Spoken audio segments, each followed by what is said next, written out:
Ce qui est difficile, c'est d'attendre chaque fois les bombardements. On nous indique que si on ne va pas partir, on va tous mourir. C'était très dangereux de rester en Ukraine. On a décidé de partir avec ma mère, juste pour sauver notre vie. Bonjour, je suis Miroslava, je suis ukrainienne. Je vais vous parler de mon vécu de la guerre en Ukraine. Et ça fait déjà 3 ans que j'habite en France. C'était le 24 février 2022. Évidemment, on ne savait pas que la guerre va commencer. Donc pour tous les gens, c'était une grande surprise, comme pour moi, comme pour ma famille. Les appels à 4 heures du matin, ils m'ont réveillée. Juste comme ça, les sirènes. On a su que la guerre a commencé juste en voir les bombardements. C'était les 3 semaines les plus difficiles depuis le début de la guerre et jusqu'au moment quand on est parti. C'est là où les choses les plus horribles nous sont arrivées. Il y avait bien sûr beaucoup de bombardements, destruction et aussi il y avait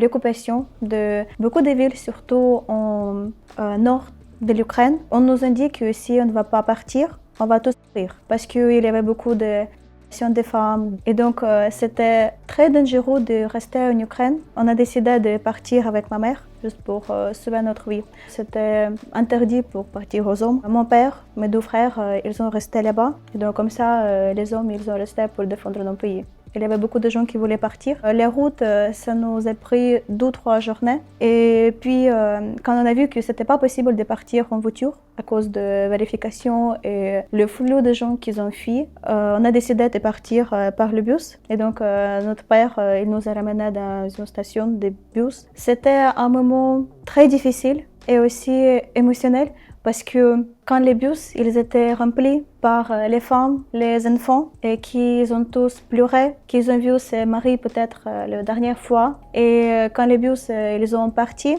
les hommes ils ont tous resté sur cette place. Ils ont dit que vous les femmes et les enfants partez et nous on va vous défendre ici. On est parti depuis cette station par le bus jusqu'aux frontières avec la Pologne. C'était les routes pas faciles.